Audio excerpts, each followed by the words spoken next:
আল্লাহ রাসূল সাল্লাল্লাহু আলাইহি ওয়াসাল্লাম তার পবিত্র অগণিত হাদিসের মধ্য থেকে একটি হাদিসে বলেন, ইযা কানা লাইলাতুন নিসফি মিন শাবান ফাকুমু লাইলাহা ওয়াসুমু নাহারাহা।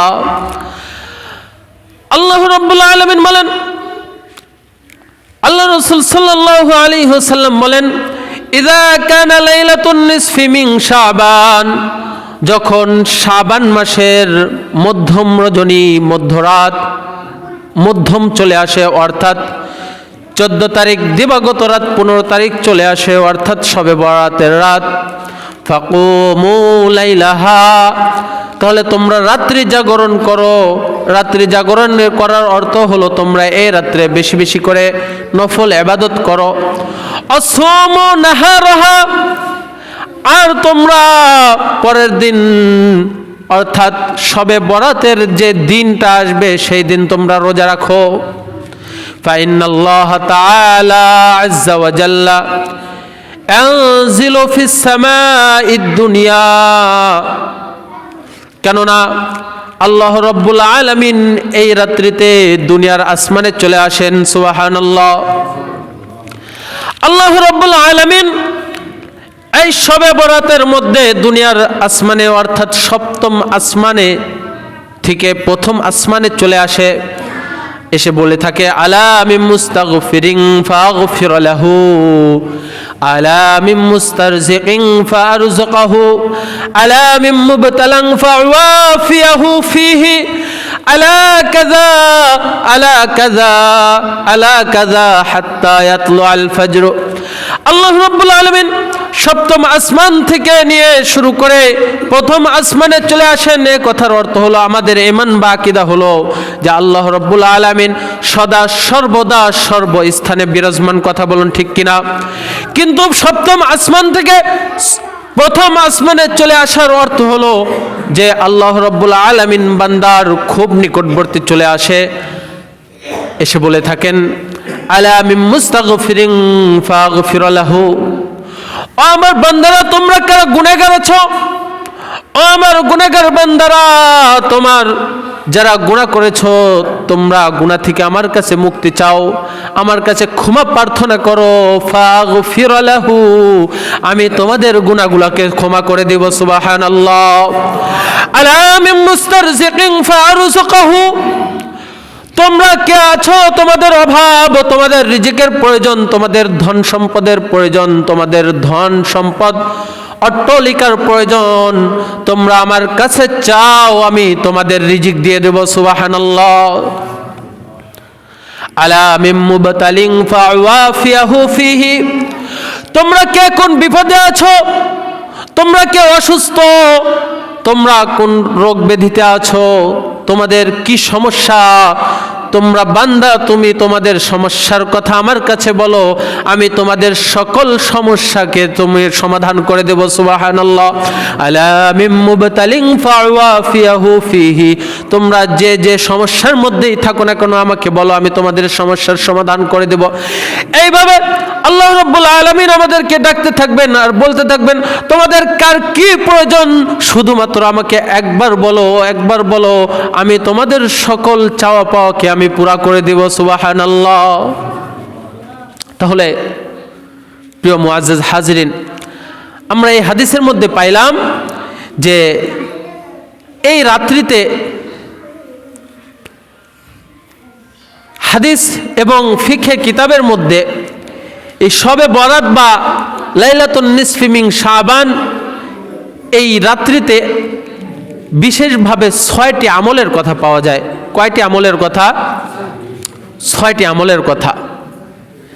এই 6টি আমলের মধ্য থেকে 3টি আমলের কথা এই হাদিসের মধ্যে আমরা পাইলাম। কিভাবে? যে 1 নম্বর আমল হলো ফাকুমু লাইলাহা, রাত্রি জাগরণ করা। কি করা? রাত্রি জাগরণ করা। রাত্রি জাগরণ করা এটা হলো একটি পারিভাষিক অর্থ। তো এই রাত্রি জাগরণ করার অর্থ হলো যে এই রাত্রিতে জাগরণ করে বেশি বেশি করে নফল ইবাদত করা, নফল নামাজ পড়া। নফল নামাজ পড়া, জিকির করা, কোরআন তেলাওয়াত করা, ইস্তেগফার পাঠ করা, এইভাবে কি করা? রাত্রি জাগরণ করা। অসুমু নাহারহা, 2 নম্বর আমল আমরা পাইলাম অসুমু নাহারহা, পরের দিন রোজা রাখা। পরের দিন কি করা? রোজা রাখা। 3 নম্বর আমল আমরা এই হাদিসের মধ্যে পাইলাম যে নিজের জন্য, শুধু নিজের জন্য নয় বরং সমস্ত মুমিনের জন্য আল্লাহ তাআলার নিকট গুনাহ থেকে ক্ষমা প্রার্থনা করা। তাহলে আমরা এই হাদিসের মধ্যে কয়টা আমল পাইলাম? এই রাত্রের 3টা। 1 নম্বর রাত্রি জাগরণ করা, 2 নম্বর পরের দিন রোজা রাখা, 3 নম্বর গুনাহ মাপ চাওয়া, রোগ শোক ইত্যাদি থেকে আল্লাহ তাআলার কাছে দোয়া করা। তাহলে 3 নম্বর আমরা পাইলাম কি? দোয়া করা। 4 নম্বর আমল কি? হযরত আয়েশা রাদিয়াল্লাহু তাআলা আনহা থেকে বর্ণিত, তিনি বলেন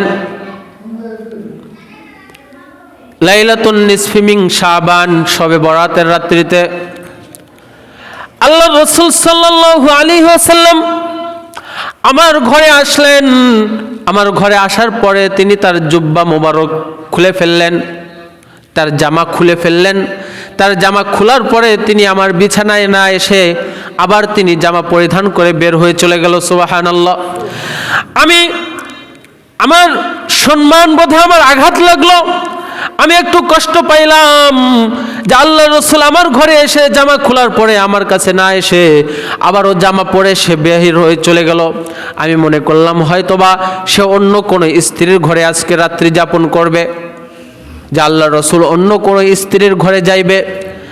আমি তার পিছনে পিছনে ছুটলাম যে দেখবো আল্লাহ রাসূল আজকে আমার পালায় অন্য কোন স্ত্রীর ঘরে যায়। আমি প্রত্যেকটি স্ত্রীর ঘর তালাশ করতে থাকলাম, কোথাও আল্লাহ রাসূল সাল্লাল্লাহু আলাইহি ওয়াসাল্লামকে পাওয়া গেল না। আমি খুঁজতে খুঁজতে জান্নাতুল বাকিতে মদিনার গোরস্থানে আমি চলে গেলাম। চলে যাওয়ার পর দেখে আল্লাহ রাসূল সাল্লাল্লাহু আলাইহি ওয়াসাল্লাম দোকানে হাত উঠিয়ে দোয়া করতেছে, ও আল্লাহ, এই কবরস্থানে যত মাইয়াত শায়িত, আমার যত উম্মত শায়িত, সমস্ত উম্মতদেরকে তুই মাফ করে দাও। যতজন তোমার রাস্তায় শহীদ হয়েছে সমস্ত শহীদদেরকে তুই মাফ করে দাও। আল্লাহ রাসূল সাল্লাল্লাহু আলাইহি ওয়াসাল্লাম আয়েশা রাদিয়াল্লাহু তাআলা আনহাকে লক্ষ্য করে বললেন, ও আয়েশা, তুমি কি মনে করো আল্লাহ এবং আল্লাহর রাসূল তোমার উপর অবিচার করবে? তুমি কি মনে করো তোমার পাওনা রাত্রিতে, তোমার পালার রাত্রিতে তোমার কাছে নেই থেকে আমি অন্য কোন বিবিতে চলে যাব, অন্য কোন বিবির কাছে চলে যাব? আয়েশা রাদিয়াল্লাহু তাআলা আনহা তিনি ছিলেন বুদ্ধিমান মানুষ, তিনি ছিলেন বুদ্ধিমতী একজন মহিলা। তিনি বললেন, ইয়া রাসূলুল্লাহ, আমি এমনটা মনে করেছিলাম যে আপনি হয়তোবা আমার পালায় অন্য কোনো স্ত্রীর ঘরেতে যাইবেন, অন্য কোনো স্ত্রীর সাথে রাত্রি যাপন করবেন।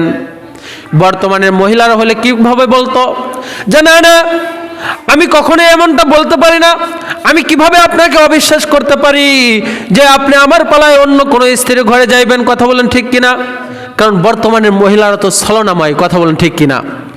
যে কিভাবে ছলনা করতে হয়, কিভাবে মিথ্যা কথা বলতে হয়, বর্তমানের মহিলা এটা খুব ট্রেনিং প্রাপ্ত। যে সে হাজারটা অন্যায় করবে, আপনাকে সন্দেহ করবে, আপনার উপর সদা সর্বদা সিসিটিভি লাগানো থাকবে, তারপরে যখন সামনাসামনি পড়ে যাবে, তুমি এখানে কেন? না না, এমনি আসছি, ঠিক না? কিন্তু দেখেন আল্লাহ রাসূলের স্ত্রী, তিনি তার কথা তার মনের মধ্যে রাখে নাই, তিনি প্রকাশ করে দিয়েছে। মুসলমান ইমানদার যারা, যারা মুমিন, যারা মুনাফিক নয়, তাদের আচরণ হবে যেটা মনে আসবে তার মনের কথা সে প্রকাশ করে দিবে। যেটা সত্য তার মনের মধ্যে যেটা আসবে সে সত্যটা প্রকাশ করে দিবে। তার মনের মধ্যে থাকবে একটা আর মুখে থাকবে আর একটা, এটা মুনাফিকের আলামত। কথা বলেন ঠিক কিনা? আয়েশা রাদিয়াল্লাহু তাআলা আনহা বললেন, ইয়া রাসূলুল্লাহ, আমি তো মনে করেছিলাম আপনি অন্য কোনো স্ত্রীর ঘরেতে আজ রাত্রি যাপন করবেন। রাসূলুল্লাহ সাল্লাল্লাহু আলাইহি ওয়াসাল্লাম তখন বললেন, আয়েশা, তুমি কি জানো আজকের রজনীটা কোন রজনী? আজকের রজনীটা হলো এমন এক রজনী, ইন্নাল্লাহ তাআলা আযজা ওয়া জাল্লা ইয়ানসিলু ফিস সামাঈদ দুনিয়া ফায়াগফিরু বনু লিগনামি বনু কালবিন। আল্লাহ রাসূল সাল্লাল্লাহু আলাইহি ওয়াসাল্লাম বলেন যে আজকের রাত্রিটা হলো এমন একটি রাত, যে রাতে আল্লাহ রাব্বুল আলামিন প্রথম আসমানে চলে আসবেন। আসার পরে তার বান্দাদেরকে এমন পরিমাণ বান্দার এত পরিমাণ সংখ্যক বান্দাকে তিনি ক্ষমা করে দিবেন। তিনি বললেন কেমন সংখ্যক হবে? তিনি বললেন যে বনু কালবের গোত্রের যে বকরিগুলো আছে, যত বকরি আছে, এই বকরির যত পশম আছে, সেই পরিমাণ মানুষকে তিনি ক্ষমা করে দিবেন। সুবহানাল্লাহ। এই বনু কালব গোত্রের ছাগলের কথা উল্লেখ করেছেন আল্লাহ রাসূল সাল্লাল্লাহু আলাইহি ওয়াসাল্লাম আধিক্য বোঝানোর জন্য। অর্থাৎ সেই সময় বনু কালব গোত্রের লোকেরা অধিক পরিমাণ ছাগল কি করত? প্রতিপালন করত। প্রত্যেকটা বাড়িতে হাজার হাজার শত শত ছাগল ছিল। তা আল্লাহ রাসূল সাল্লাল্লাহু আলাইহি ওয়াসাল্লাম বলতেছেন যে বনু কালব গোত্রের যত ছাগল আছে, এই ছাগলের যত পশম আছে, এই পশমের সমপরিমাণ, অর্থাৎ আল্লাহ রাব্বুল আলামিন এই রাত্রিতে অধিক পরিমাণ বান্দাকে ক্ষমা ঘোষণা করে দিবেন। সুবহানাল্লাহ।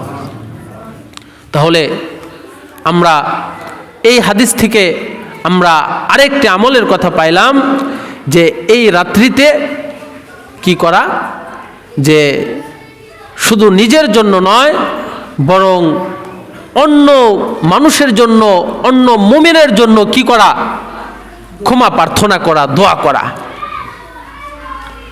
তো অন্য কারোর জন্য ক্ষমা করা, ক্ষমা প্রার্থনা করা, দোয়া করা, এটা কিভাবে করা যায়? এটা অনেকভাবে করা যায়। যেমন আমরা আমাদের বাবা মা যদি মারা যায়, দেখা যায় আমরা সমাজে কি করি, একটা মিলাদ মাহফিলের আয়োজন করি, কিছু খিচুড়ি রান্না করি, অথবা গোশত ভাত রান্না করি, করে আমরা মানুষদেরকে, গরিবদেরকে খাওয়াই দেই। এটা কি জন্য খাওয়াই? যে ইসালে সওয়াবের উদ্দেশ্যে, তাই করি না? যে এই যে আমি গরিবদেরকে খাওয়াবো, এই গরিবদেরকে খাওয়ানোর কারণে একটা নেকি অবশ্যই আল্লাহ তাআলা দিবেন, দিবেন না? তো এই যে ইসালে সওয়াব করব, অর্থাৎ গরিবদেরকে আমি খাওয়াবো, আমি খাওয়ানোর কারণে কি হবে, একটি সওয়াব হবে। এই সওয়াবটা আল্লাহ রাব্বুল আলামিন যেন আমার মৃত আত্মীয় স্বজন, মৃত বাবা মার কবরে পৌঁছায় দেয়, এই জন্য আমরা কি করি, ইসালে সওয়াবের ব্যবস্থা করি।